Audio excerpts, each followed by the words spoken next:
You've already raised your kids, Mom. Why not help Grayson get started? It's just paperwork. The house stays yours in spirit. That's what my daughter-in-law said to me stirring her tea, like it was the most casual suggestion in the world. I didn't answer her right away, not because I didn't have anything to say, but because silence has a way of sounding louder when it follows expectation.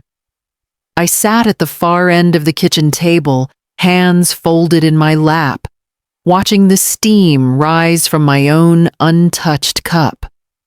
It smelled of mint, but I couldn't taste anything. Tessa smiled that soft, practiced smile of hers, the one that says, "Let's not make this hard." Martin. My son avoided eye contact altogether. He always did when Tessa was steering the conversation. I don't blame him. I raised him to be kind, not to fight. I had invited them to stay here after Martin lost his job during the downsizing, and I'd fractured my wrist trying to salt the icy back steps. It made sense at the time. I couldn't cook properly, couldn't carry the laundry down to the basement. They offered to help out, and I, tired sore, and a little lonely, had said yes. That was 8 months ago. At first it was comforting, the sounds of life again, doors opening and closing, someone asking if I wanted Toast the cat, weaving through different pairs of ankles. I told myself I was lucky. I had family. I had warmth. But things changed slowly, like light dimming, before you even realize it's dusk. Grayson moved into the front room, the one with the best windows and the old cedar chest my husband built. I didn't mind. He needed space. But when my great-grandmother's mirror disappeared from that room, I asked, and Tessa said, "Oh, it cracked. We tossed it. Bad luck to keep it." They never asked me. Then came the conversation about the house. "Just get the deed updated," Tessa said. "He's your only grandson. It'll save a mess later." I said I'd think about it. That night, the hallway light didn't come on when I walked to the bathroom. The switch clicked, but nothing. The next day, the tea kettle I always used was gone, replaced with a sleek electric one that made a buzzing sound I couldn't stand. "We're upgrading," Tessa said. "Less clutter." My room started to shrink, not in size, but in comfort. Grayson's shoes migrated into the hall outside my door. Packages stacked along the wall. The living room, once where I read, every morning with the radio humming, became Grayson's workspace. I was asked to keep my books contained. There was no shouting, no accusations, just rearrangements.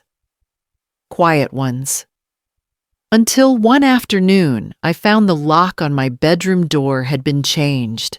I stared at the doorknob, shiny and new. My key didn't fit. I knocked, confused. Grayson opened it, earbuds dangling. "Oh," he said. "Mom had it changed. Said it was safer." For whom I didn't say anything.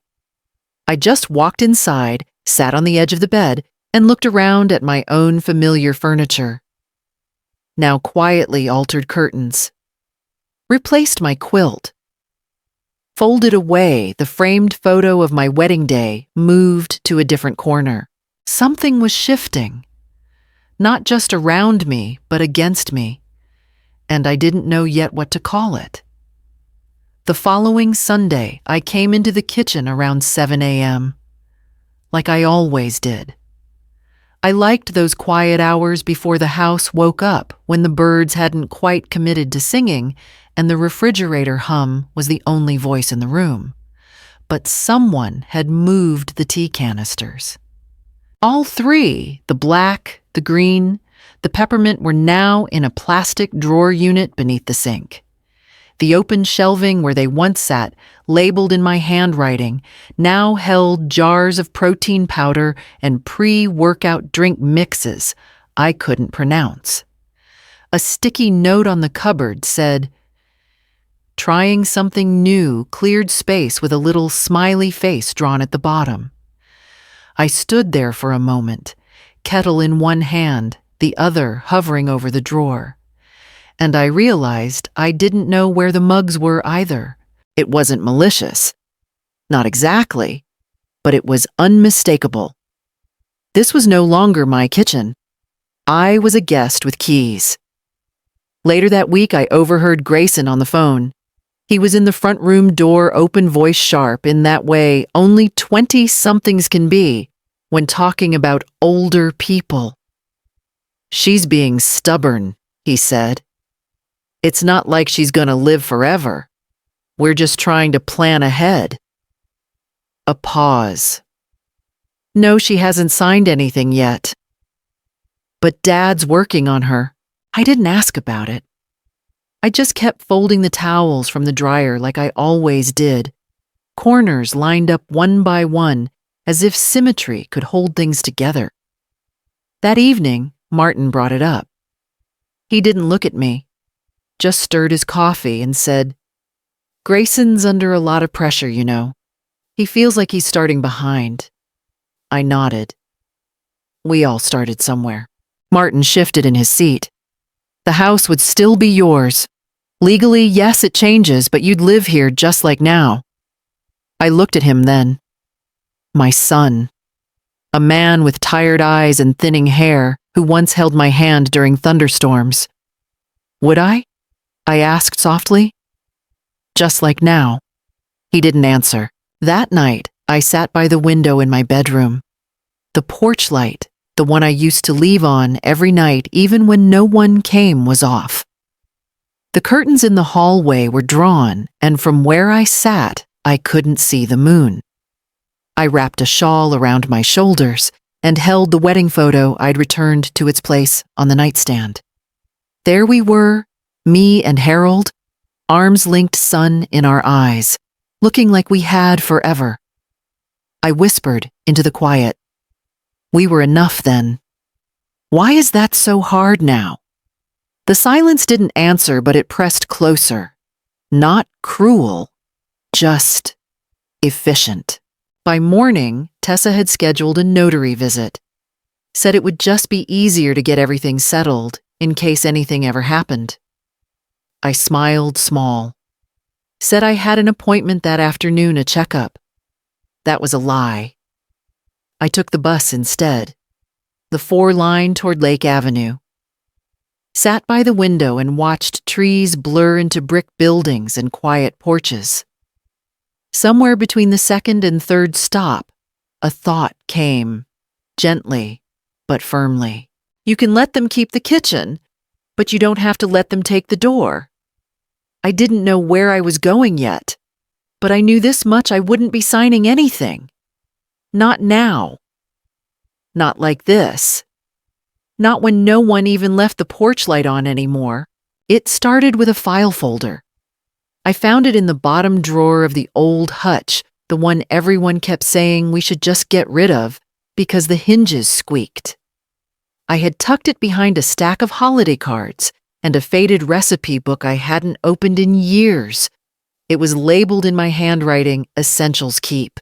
Inside were yellowing copies of the house deed my original will signed back when Harold was still alive, and a letter from the credit union we'd joined together in 1972. There was also a photograph I didn't remember placing there. Me in front of the house holding a basket of marigolds, grinning like I owned the world. Because back then I did. I laid the folder on my lap and sat by the window, the morning light slanting through the blinds in narrow gold stripes. I hadn't opened these papers in over a decade, but as I turned each page, I felt something unfamiliar and quietly powerful begin to stir at authority. Not resentment, not anger, just clarity. They hadn't asked me. Not really. They'd framed it as logistics, paperwork, family trust.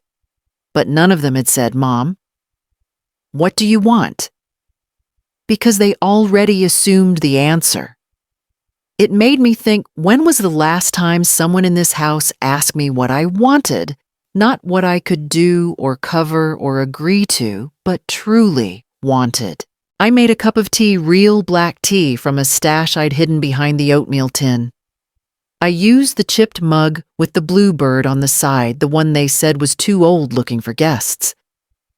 I carried it to my room and sat again beside the folder. Then I took out a notebook.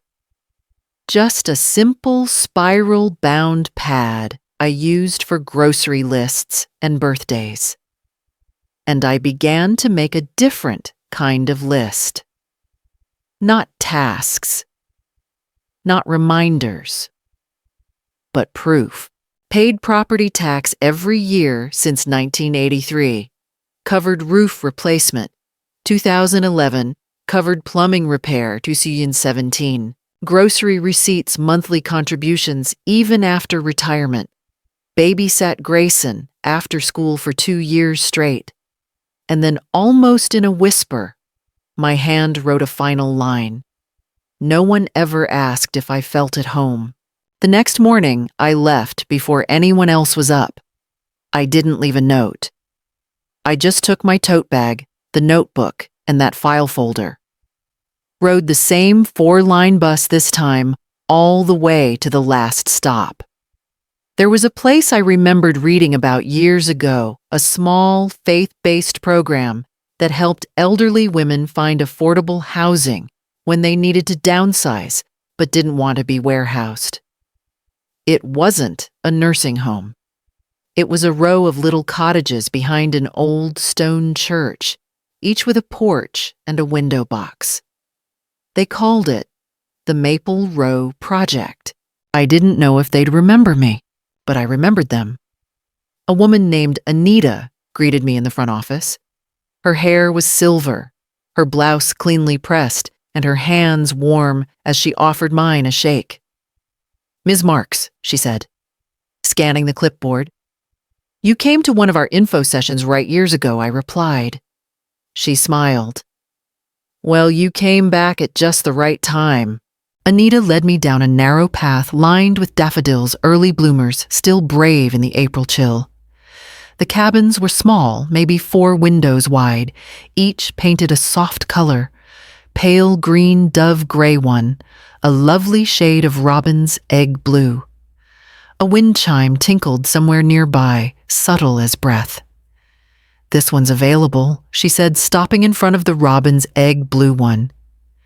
"Just became vacant last week." The previous resident moved closer to her daughter in Vermont. She smiled. "That happens sometimes, but not always." I didn't answer. Just took in the porch enough for 1 chair and a plant. The screen door, the real keyhole. The sign next to the door that said, "Cottage for resident, blank, waiting." Anita noticed me looking. "You get to write your name in permanent marker," she said.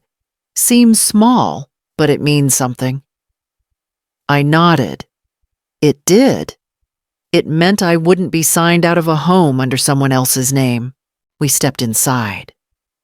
A tiny living room, a kitchenette with cream cabinets, and a bedroom barely large enough for a twin bed and a dresser. There was nothing luxurious, but the air didn't feel borrowed, and the light didn't wait for someone else to flip the switch. "I can get you the application packet," Anita said gently. "No pressure. But if you're interested, we do accept partial deposits to hold the space." I turned toward the small window in the kitchen. A pot of mint sat on the sill left behind by the last tenant. It had wilted, but not died. "How much is the deposit?" I asked. She quoted a number. Manageable. I'd checked my accounts the night before. The emergency fund Harold and I had kept just in case was still untouched. I nodded. "I'd like to hold it."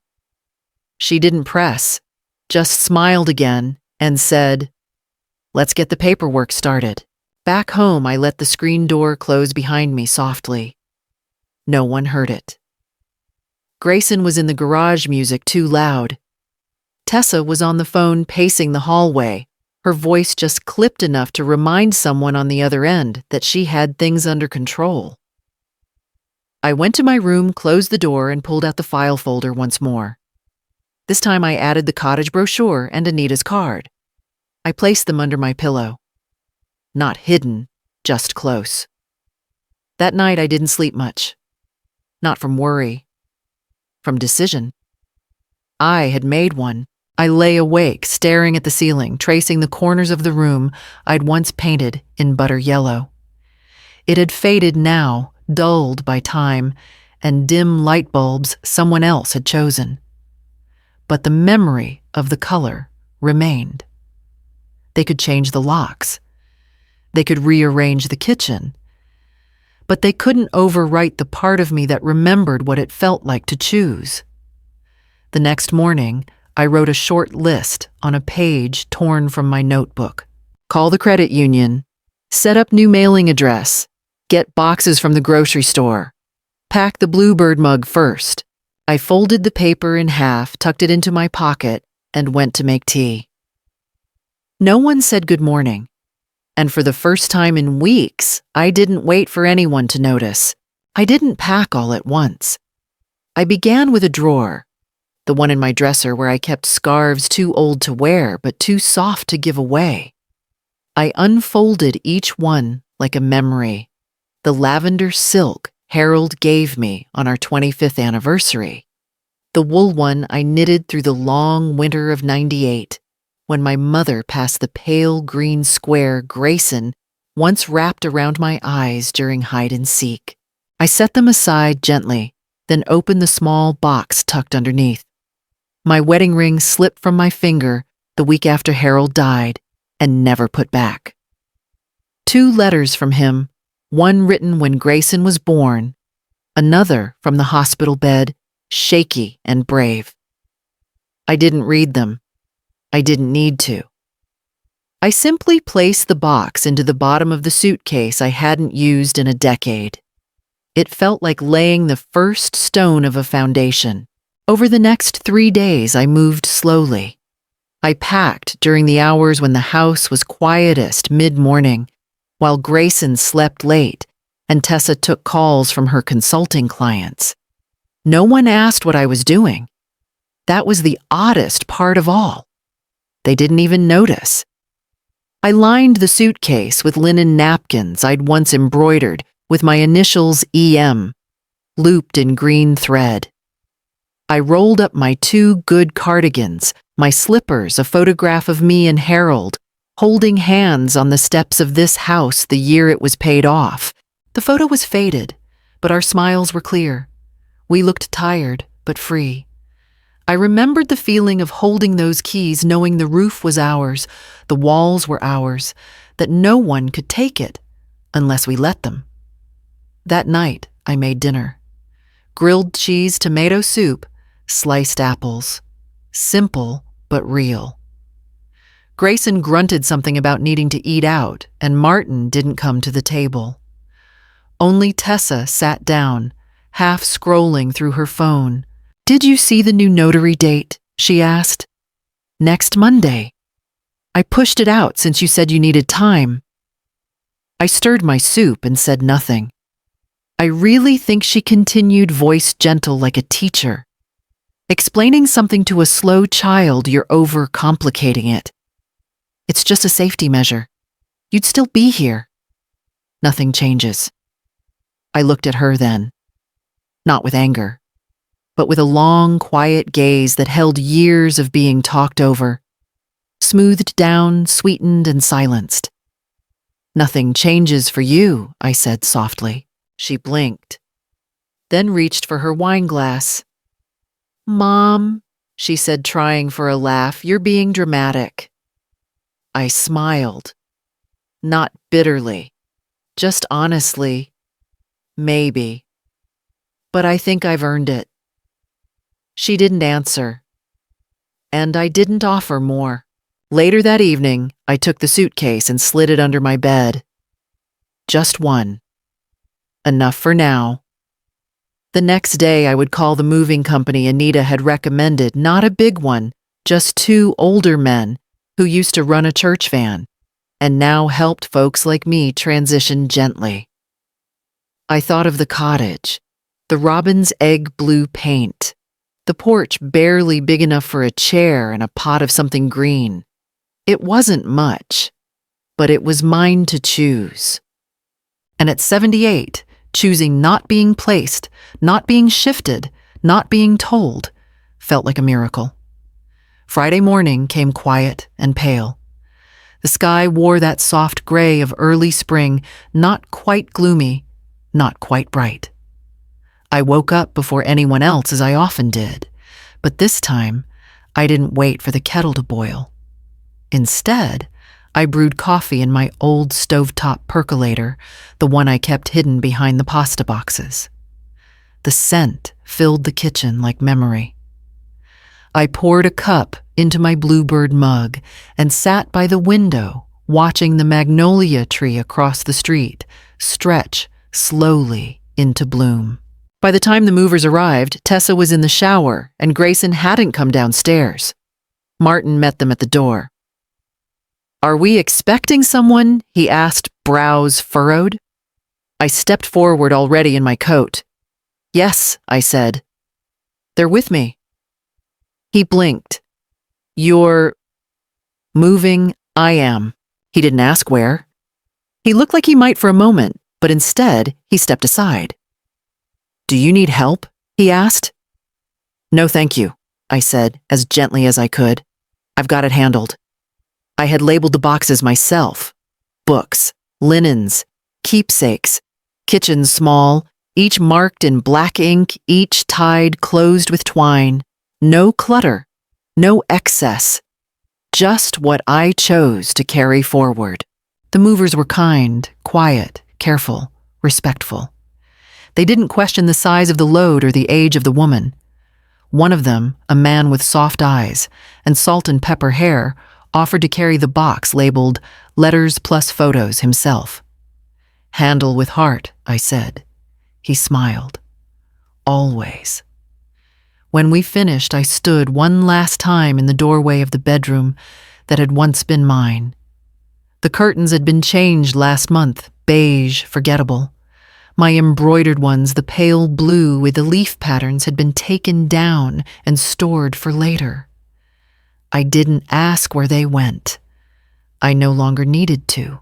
Martin followed me to the front door. "Why didn't you tell us sooner?" he asked.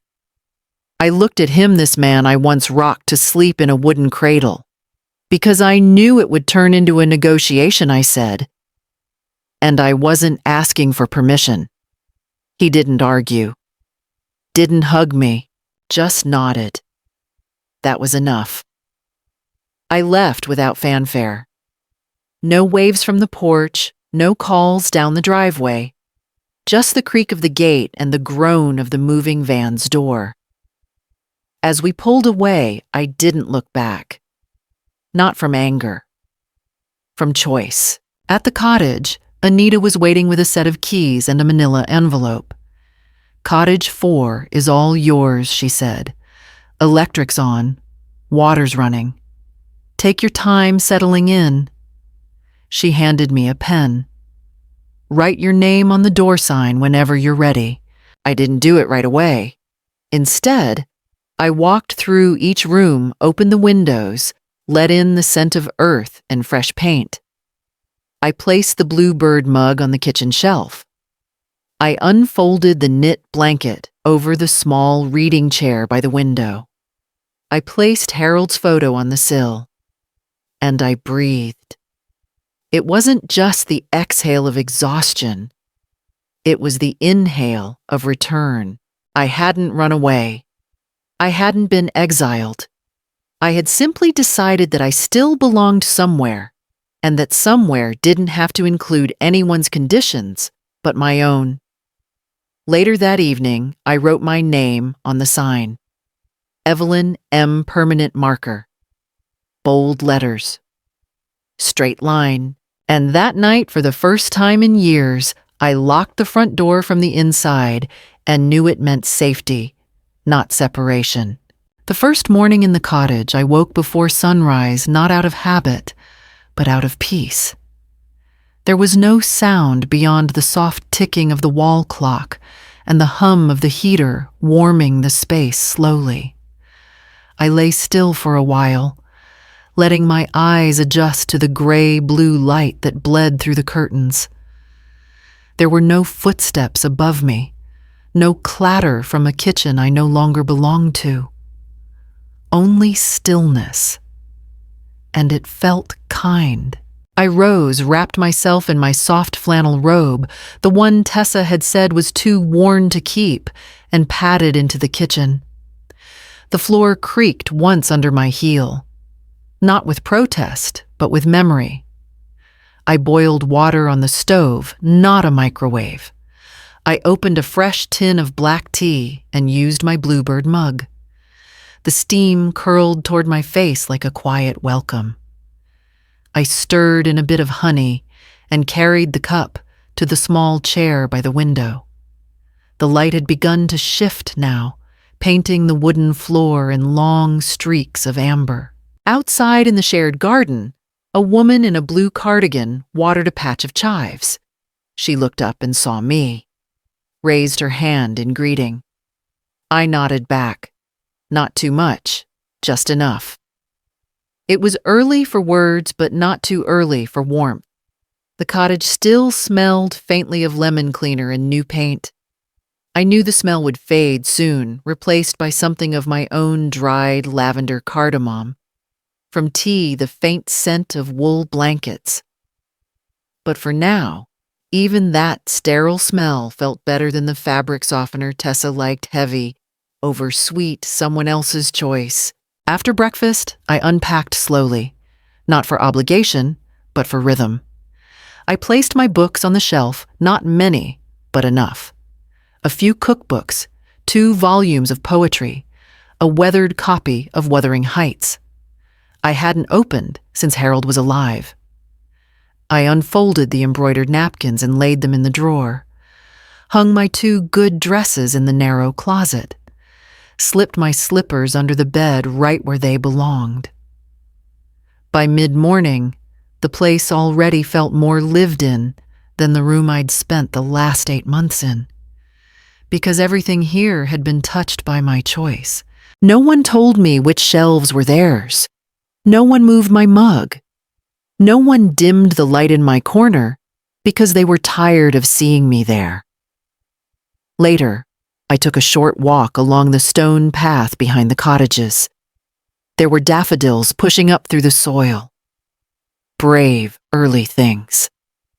I bent down, ran a hand along one soft bloom and whispered, "Thank you for coming back." Back at the cottage, I wrote a list. Not chores, not errands, just things I want to do because they feel like me. Bake lemon scones again. Write to Clara, my grandniece. Plant rosemary on the windowsill. Listen to Vivaldi, loud if I want to. Buy strawberry jam full sugar, no apologies. I pinned the list to the fridge with the horseshoe magnet from Harold's old workbench. Then I sat back in the chair by the window and let the sun warm my knees. I wasn't doing anything impressive. But I was no longer disappearing. That evening, I lit a candle. It was lavender-scented slow burning, tucked in the back of my drawer for years, a gift from a friend I had long lost touch with. I hadn't lit a candle in that old house since Harold passed. Tessa always said the cat might knock it over. Grayson didn't like the smell of old lady things, but now it was just me, and the flame flickered gently like something waking up after a long sleep. I made a bowl of lentil soup, nothing fancy, but hearty. I salted it exactly how I liked, added a squeeze of lemon. I ate it at the little fold-out table by the window, The candle glowed dancing on the rim of the bowl, and realized I was chewing more slowly than I had in years. No rush. No one waiting to clear the table. No one asking if I was done. When I washed the bowl, I took care with it. Because it was mine. Because this wasn't just a place I occupied, it was a space that listened back. Later that night, as I curled into bed, I let my hand trail along the edge of the quilt. Not the one from the house, a new one. A gift to myself. Soft cotton. Sky blue.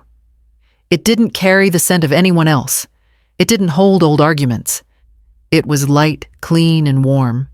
Exactly what I needed to feel that I was still here, not just existing, but returning to myself. The second morning, I woke not with dread, but with a kind of readiness. I made pancakes, not many, just 2, and sliced up an apple the way I like, thin, crisp, with the peel on. I put on the radio. They were playing Billie Holiday. I let it play. Let her voice fill the room and wrap around the quiet like soft ribbon. After breakfast, I sat with my notebook again. I wrote, I don't miss being invisible. I don't miss being careful with my breathing. I don't miss feeling like every step might be one step too far into someone else's space. I didn't cry. I thought I might. But what I felt wasn't sadness. It was a kind of rightness. Like finally hearing your name spoken in a tone that doesn't expect anything back. At lunchtime, a gentle knock came at the door. Not urgent, not hesitant, just present. I opened it to find the woman in the blue cardigan standing there with a small container in her hands. Carrot muffins, she said.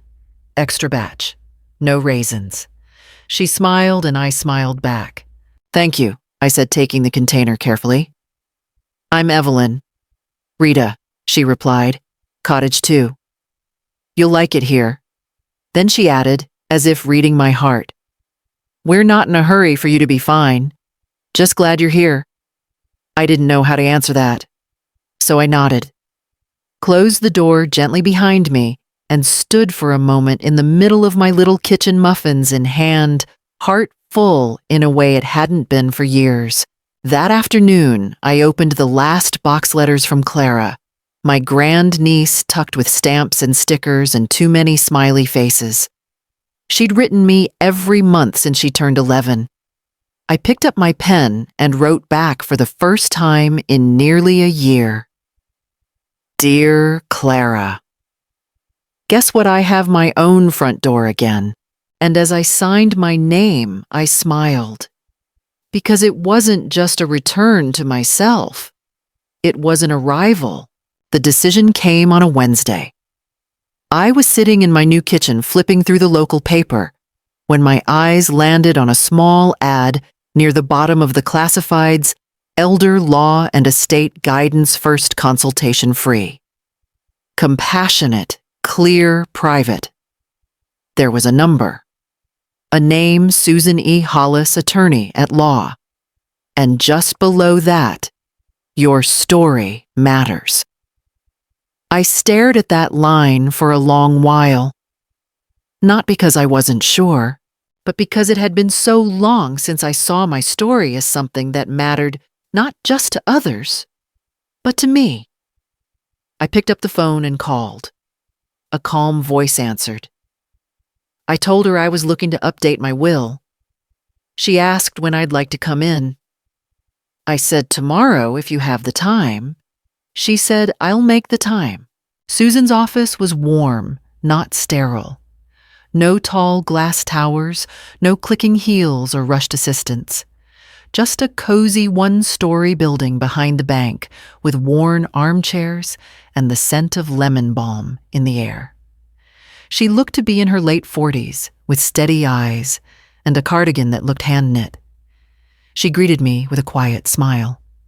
Evelyn Marks, she said, shaking my hand. How can I help? I sat down, placed my folder on the desk, not the old green one from Tessa's house, but a fresh, clean file I'd labeled myself, E.M. estate revised.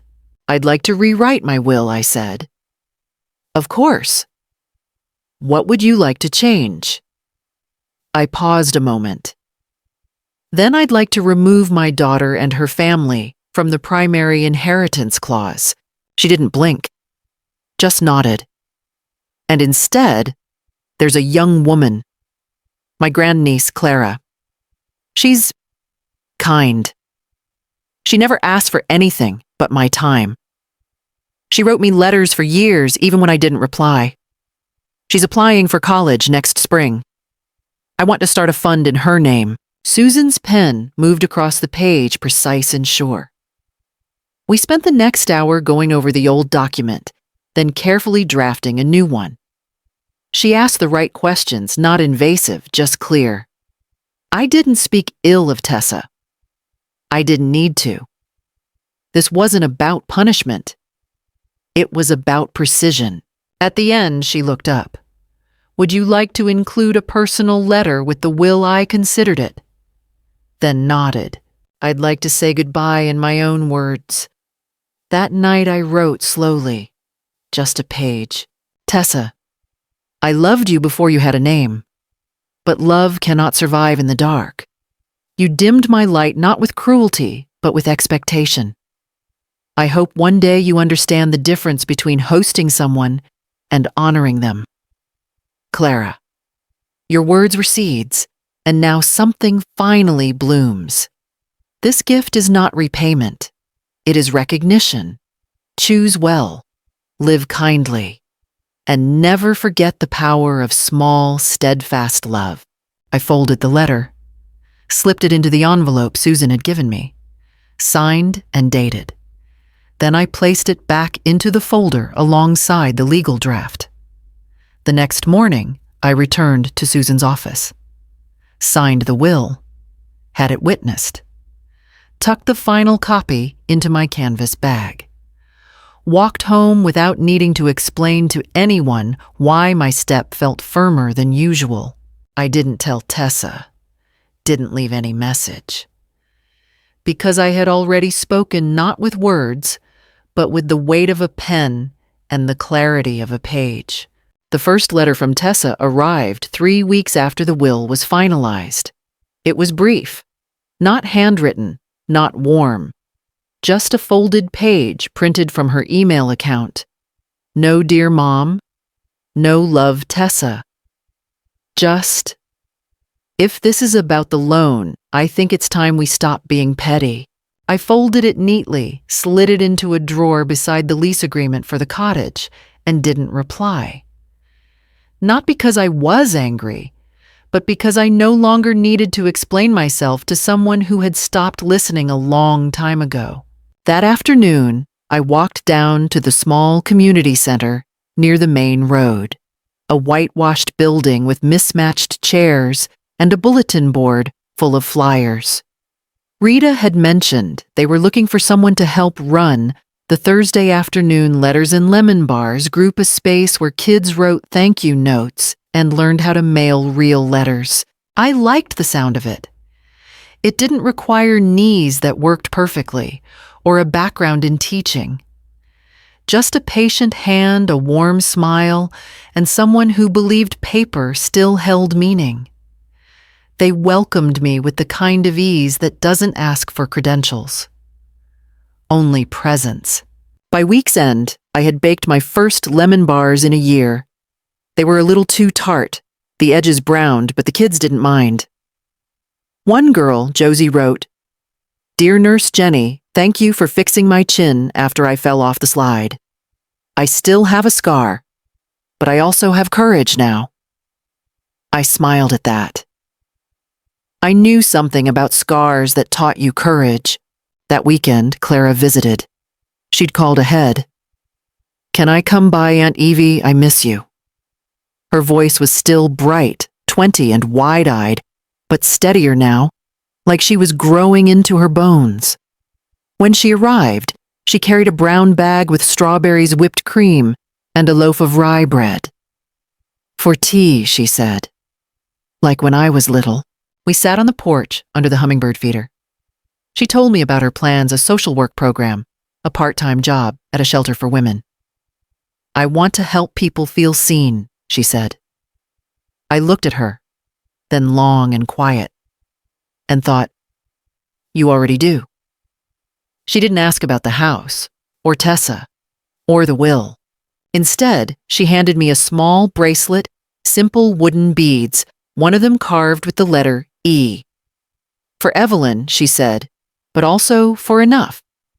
That night, I lay in bed, turning the bead between my fingers. Enough. Not too much. Not lacking. Just enough. Sunday morning, I received a voicemail from Martin. His voice was hesitant, like someone walking on gravel barefoot. Mom, we heard about the will. Tessa's upset. I don't know what's going on with you lately, but I wish you'd just talk to us before making decisions like that. I listened twice. Once for the words. Once for the silences between them. Then I pressed delete. Not because I was finished with him, but because I was finished waiting for him to see me outside the lines he drew. That evening, I sat at my small desk by the window.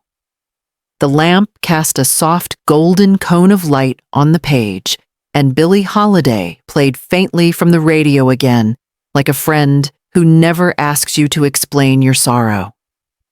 I picked up my pen and wrote not a letter to Tessa or Martin, but one final page to myself and maybe one day to someone like me.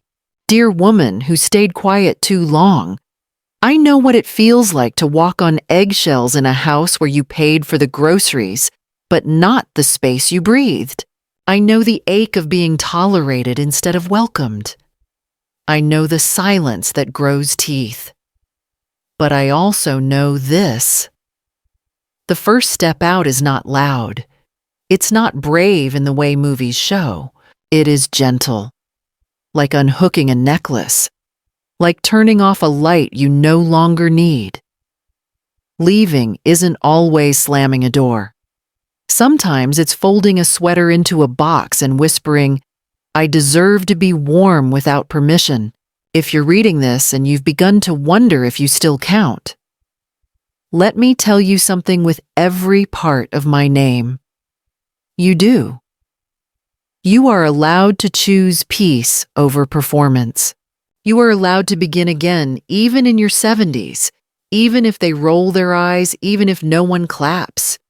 You don't need applause. You need a key that fits in your own hand. I folded the paper not to send it, but to keep it, to remind myself later on quiet days when doubt visits like mist. That night, as I got into bed, a soft knock came at the door. It was Rita, holding a small tin of cinnamon cookies.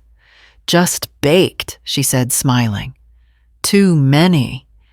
And I figured you might like something sweet to end the week. I didn't say much, just opened the door a little wider. Come in, I said. I've got lemon tea. We sat, two women past 60, not needing to impress one another. We didn't speak of children or regrets. We spoke of music and the smell of cardamom and how the daffodils in Cottage 6 had bloomed early. As she left, she turned back and said, You seem lighter. I smiled. I'm not carrying anyone else's silence anymore. When I went to bed that night, I left the porch light on. Not for someone to come back, but for myself as proof that this time the light stayed on, because I chose it to. I didn't sign over the house for my grandson, so my daughter said, Then you can leave. You're allowed to begin again even if no one claps. If this story touched something in you, you're not alone. Subscribe to Eleanor Speaks for more stories about dignity, courage, and beginning again no matter your age.